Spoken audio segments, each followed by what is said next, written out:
એટલે આ સાંભળી અને કંસને પોતાનો કાળ દેખાવા લાગે છે અને વિચારવા લાગે છે કે હવે હું શું કરું, કેમ કરું કે ઈ કાનુડાને જલ્દી હું મારું.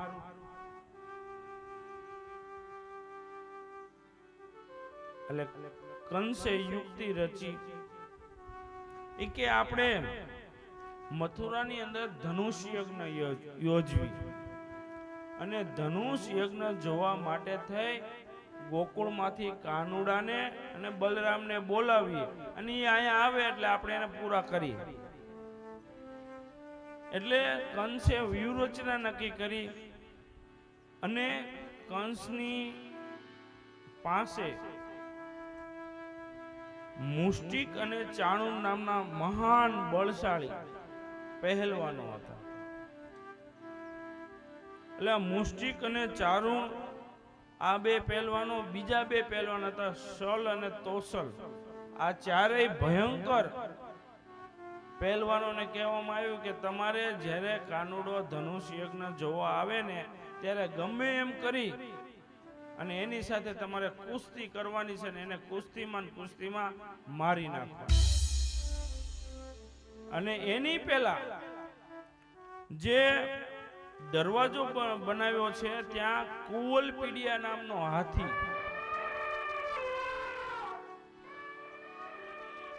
આ કુવલપીડિયા હાથીને મંદોદમત કરી ગાંડો કરવાનો અને જેવો કાનુ અને બલરામ આવે એટલે એને એના પગની નીચે ધક્કો મારી અને એનું મોત કરવાનું. આવી બધી યોજના તૈયાર કરી અને પછી કીધું કે હવે પણ કાનાને એને લાવવા માટે તો કઈક કરવું પડે ને. એટલે કંસે અક્રૂરને કીધું કે અક્રૂર, જો અત્યારે આ ધરા ઉપર મારું શાસન ચાલે છે અને અત્યારે બળવાનમાં જો કોઈ હોય તો એ જરાસંઘ છે અને એ મારા સસરા છે, એ મને નડવાના નથી. હવે તું મને થોડીક મદદ કર તો આપણે આ કૃષ્ણ અને બલરામને પૂરા કરીએ, પછી આપણને કોઈ નડે નહીં. એટલે અક્રૂરે વિચાર્યું કે તું ભાઈ કેસી બરાબર, તું કેસ તો મારે જવું પડશે. એટલે નક્કી થયું કે તું જા અક્રૂર અને ગમે એમ કરી યજ્ઞ જોવાનું આમંત્રણ આપી કાનાને અને બલરામને લઈ. સોનાનો રથ તૈયાર થયો છે. जो दिल चाहे it's on Amazon Prime. Chintu की वेट लिफ्टिंग से सब परेशान है। 18 ये तो સોનાનો રથ તૈયાર થયો છે અને ધીમે ધીમે મથુરામાંથી રથ ચાલતો થયો છે ગોકુળ તરફ. પણ જ્યારે રસ્તામાં જાય ને, નગર ગોકુળથી મથુરા તો બહુ દૂર ન થાય ને, યમુના પાર કરે આવી જાય. પણ સવારનો માંડેલો ચાલતો એ રથ સાંજ થાય સુધી પહોંચતો નથી. શું કામ? કે રસ્તામાં અક્રૂરજી વિચાર કરે છે કે જે ચરણ રજતી અહલ્યાનો ઉદ્ધાર થઈ ગયો તો ઈ ચરણના મને દર્શન કરવા મળશે.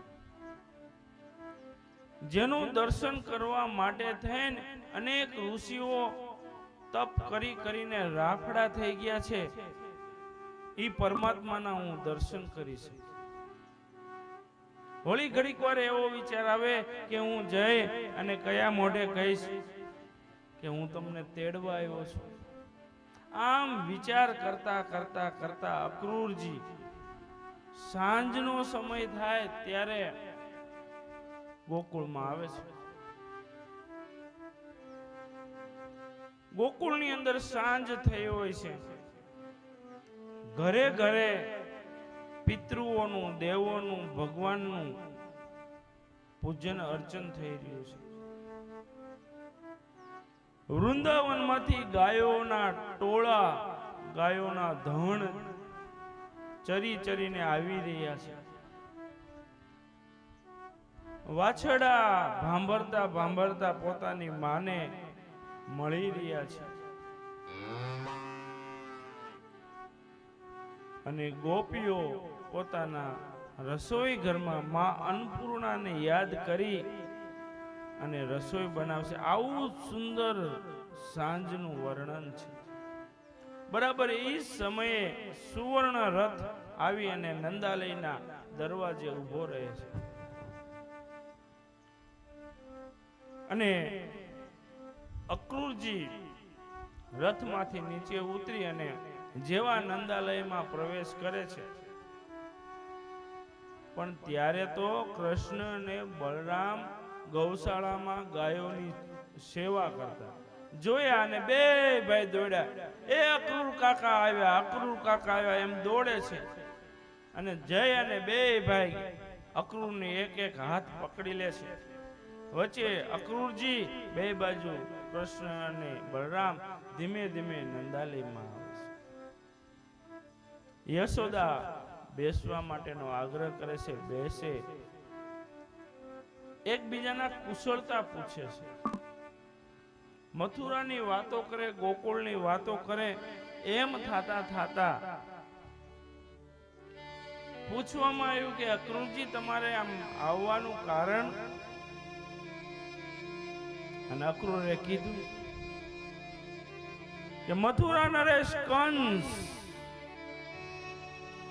ધનુષ યજ્ઞ આદર્યો છે અને એ જોવા માટે આ બે ભાણાઓને કૃષ્ણ અને બલરામને હું તેડવા આવ્યો છું. અને ગોકુળ વાસીઓને જેને આવવું હોય એને આમંત્રણ છે કે ધનુષ યજ્ઞ જોવા આવજો.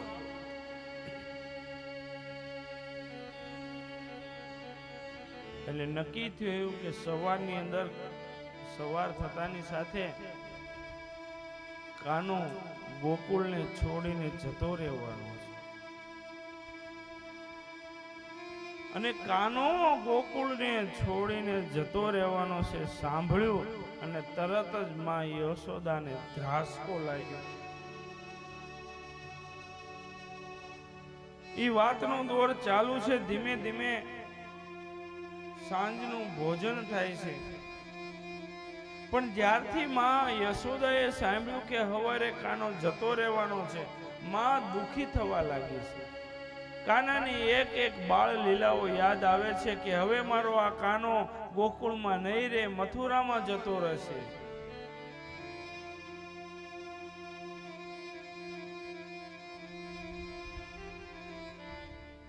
નમસ્તે. મથુરામાં જતો રહેશે આમ વિચારતા યશોદાજી ધ્રુજવા લાગે છે. વાળું પૂરું કરી અને સુવડાવવામાં આવે છે. પણ રોજની કાનાની એવી માં યશોદા સાથે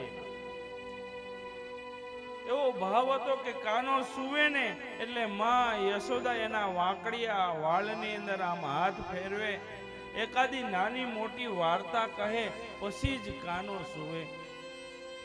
એટલે આજે માં યશોદા ઈ કાનાને આમ સુવડાવે છે. વારંવાર એના ગાલ ઉપર બચી ભરે છે. કારણ કે યશોદાને સમજાઈ ગયું હતું કે હવે મારો આ કાનો આ ગોકુળ છોડીને જતો રહેવાનો. આમ ઘણી વાર કાનાને લાડ કરાવી, કાનાને સુવડાવી અને માં પોતાના શયનખંડમાં જાય છે. પણ માં યશોદા ઈ રાત્રે સૂઈ શકતા નથી. આખી રાત કાનાની લીલાઓની યાદ કરી કરી અને મારી માં યશોદા રડે છે. મારો કાનો જતો રહેશે, મારો દાવ હવે ગોકુળ છોડીને જતો રહેશે. આ વિચારી વિચારીને માં યશોદા રડી રહ્યા છે. સવાર થાય, સૂર્યનારાયણનો ઉદય થાય. અને રોજ સવારે માં ઉઠી માં યશોદા કાનાને વાલ કરે, એક બે બચ્ચીઓ ભરી અને કાનાને રોજ જગાડે. પણ આજ માં ઈ કાનો જે સૂતો તો ને બાપુ એના શયનખંડમાં જઈ રહેતા જઈ શકતા નથી. માં યશોદાને એમ થાય કે હમણે હું જઈશ અને મારો કાનો જાગશે ને તો જતો રહેશે. હો નંદ બાબા કહે છે કે નંદરાણી, જો સૂર્યનો ઉદય થઈ ગયો, હવે તો આ દાવ અને કાનાને જગાડો ને. પણ માને ખબર જાગશે ને જતો રહેશે, કેમ જગાડવું? માં હયું કઠણ કરી અને કાનાને જગાડે છે. પણ જ્યાં માં જગાડવા ગઈ ને બેન, તો માએ જોયું કાનો જે સૂતો તો એનું ઓશીકું હતું ને બાપુ, એ આખે આખું ભીનું હતું. ત્યારે માં યશોદાને સમજાણું કે હું જ આખી રાત જાગી એવું નથી, હું જ પૂરી રાત રડી એવું નથી, મારો આ કાન પણ આખી રાત જાગીને રડ્યો છે. માં ઈ કાનુડાને જગાડે છે, સ્નાન કરાવે છે, સુંદર મજાના પીતાંબરો પહેરાવે છે. અને પછી માં યશોદા આજે પોતાના હાથે છેલ્લી વાર ઈ કાનાને શિરામણ કરાવે છે. કાનાને જે માખણ અને મિશ્રી ભાવતા હતા, ઈ સવાર સવારમાં માં યશોદા પીરસે છે. માથા ઉપર આમ હાથ ફેરવતી માં યશોદા એને કોળી આપે છે.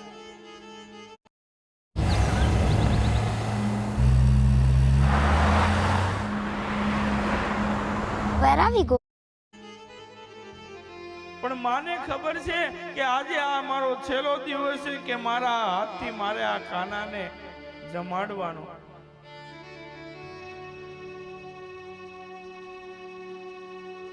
થોડી સમય જાય છે એટલે નંદ બાબા ફરીવાર કહે છે કે હે નંદરાણી, મથુરા જવાનું મોડું થાય છે, હવે આ કાનાને તૈયાર કરો ને.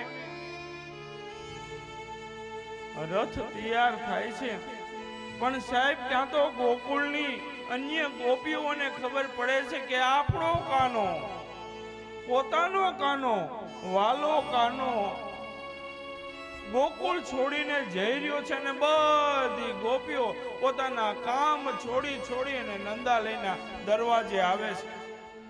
અને આવી રથને રોકવામાં આવે છે કે અમે અમારા કાનાને આ ગોકુળ છોડીને નહીં જવા દઈએ.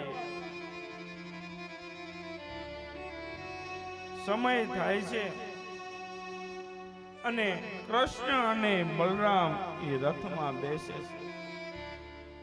અક્રૂર કાકા રથને આમ ચલાવવા મથે, પણ ગોપીઓ એ રથને આમ ચાલવા દેતી નથી.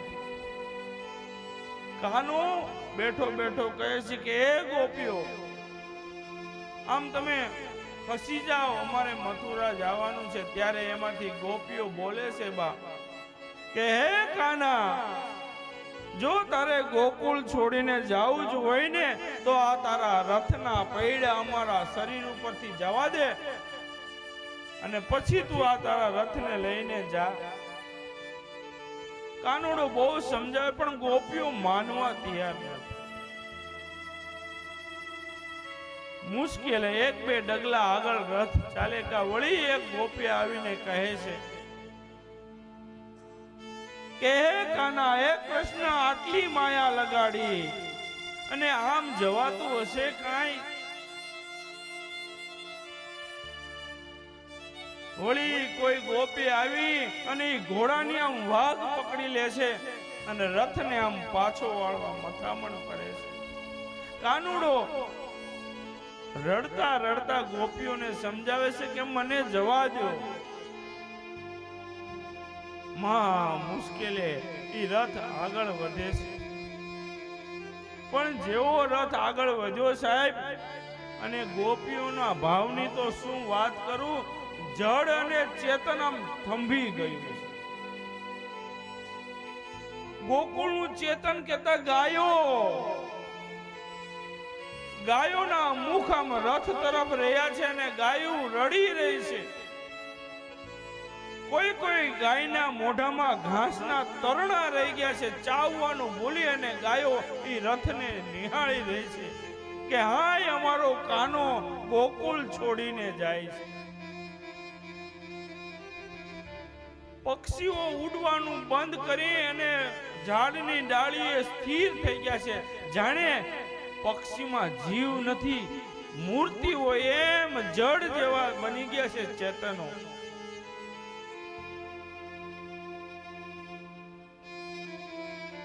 ગોકુળની એક એક ગલી ગલી થંભી ગઈ છે કે અમારો કાનો,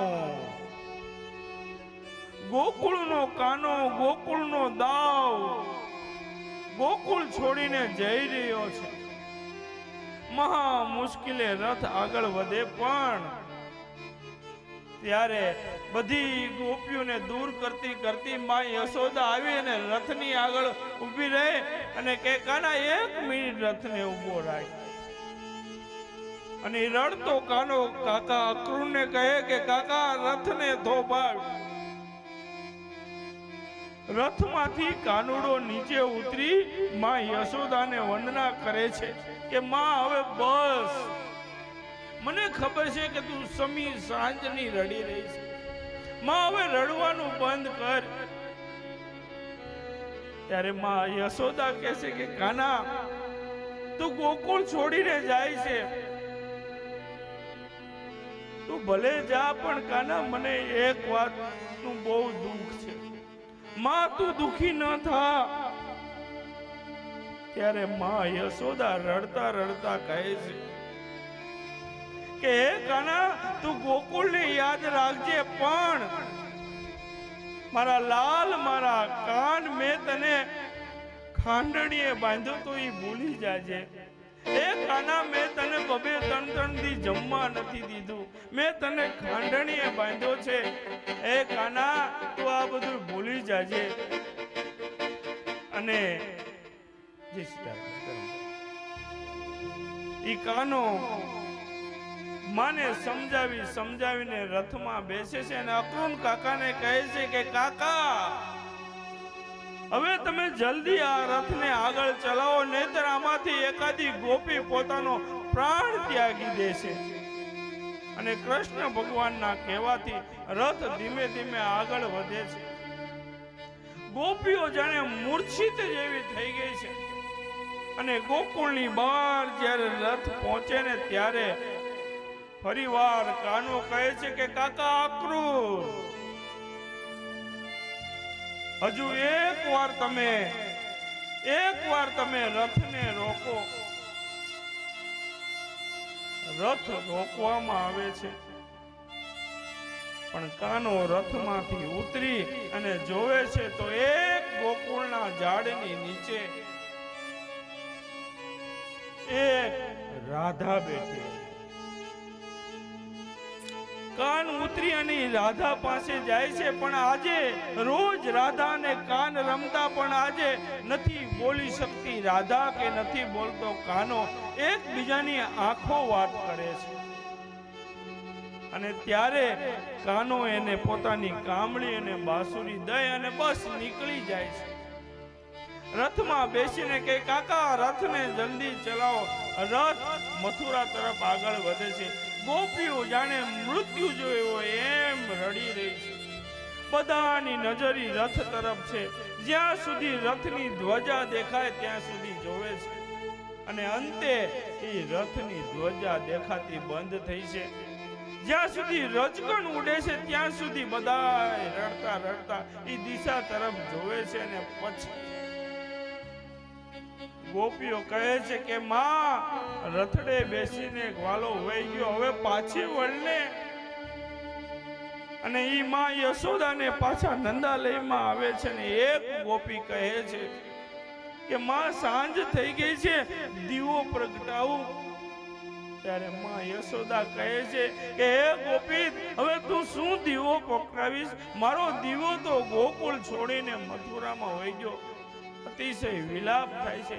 રથ ચાલતો ચાલતો મથુરામાં યમુનાજી જઈ મથુરામાં પહોંચે છે. ત્યાંથી આપણે આગળ વધશું. સાહેબજી માફ કરજો, પ્રસંગ હતો એટલે થોડી વાર વિક્ષેપ.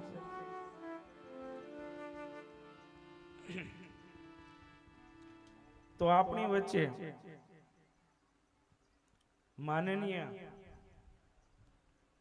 કેસરી દેવસી આપણા રાજા, અને મેં આની પહેલા પણ એકવાર સાહેબને કીધું હતું કે કૃષ્ણ પરમાત્મા બોલ્યા છે ને આજ ફરી વાર કહું કે માનવમાં રાજા હું છું.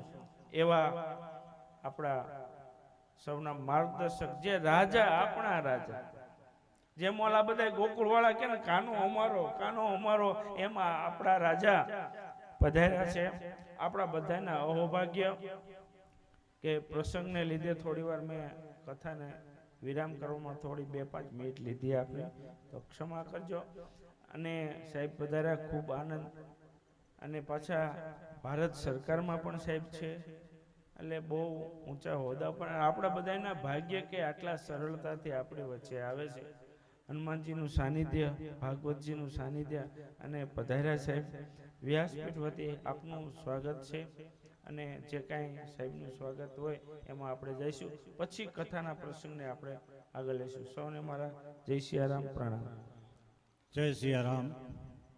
વાંકાનેર રાજવી મહારાણા સાહેબ શ્રી અને મેમ્બર ઓફ પાર્લામેન્ટ, જે ગુજરાતનું પ્રતિનિધિત્વ કરે છે એવા રાજ્યસભાના સાંસદ કેસરી દેવસિંહજી બાપુ, આપણા આમંત્રણને માન આપી ખાસ સમયની કટોકટી હોવા છતાં ધાર્મિક કાર્યને જે મહત્વ આપે છે કે વાંકાનેર રાજ પરિવાર એક પ્રજાવત્સલ રાજ પરિવાર હતો, અને એના પરિવારની અંદર ધાર્મિક લાગણી અતિ હતી.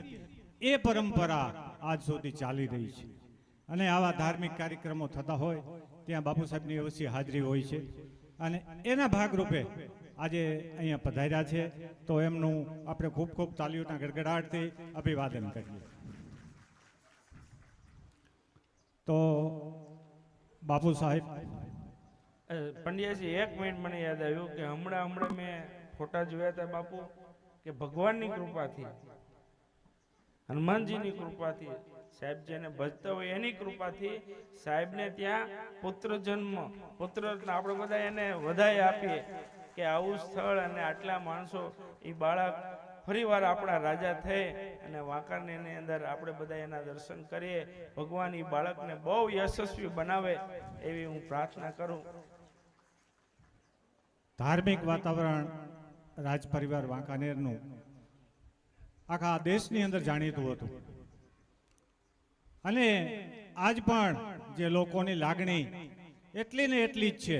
આજ આઝાદીના 80 વર્ષ પછી પણ રાજ પ્રત્યે એટલી જ લાગણી અને એવી જ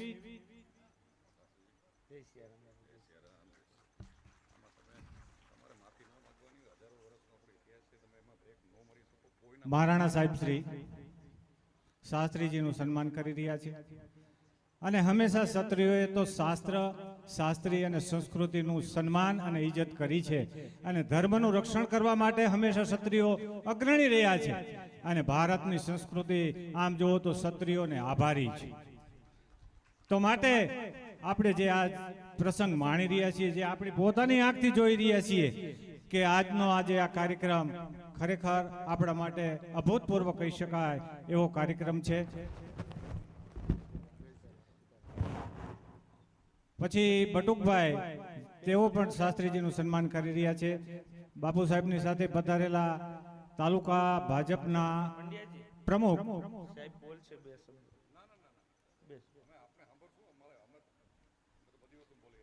ભરતભાઈ મકવાણા, પૂર્વ પ્રમુખ રતિલાલભાઈ અણિયારિયા, જે સાથે પધાર્યા છે, તમારું પણ ખૂબ ખૂબ સ્વાગત છે.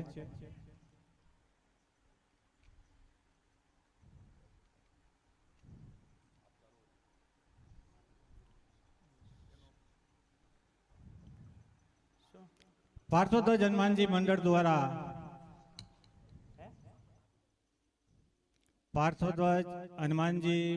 દ્વારા મંડળના અગ્રણી એવા ટપ્પાભાઈ જેઠવા ને વિનંતી કરવું કે મહારાણા સાહેબ શ્રીનું સ્વાગત કરો. તો બાપુ સાહેબ પધારો.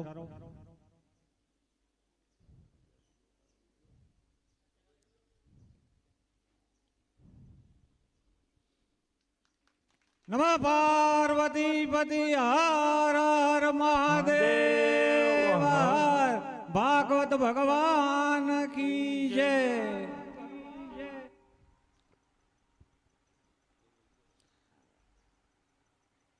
તાલુકા ભાજપના પ્રમુખ શ્રી ભરતભાઈ મકવાણા, ચતુરભાઈ મકવાણા પધારો, તમારું સન્માન કરવાનું છે. રાજદીપભાઈ પધારો, પ્રમુખ શ્રીનું સન્માન કરો.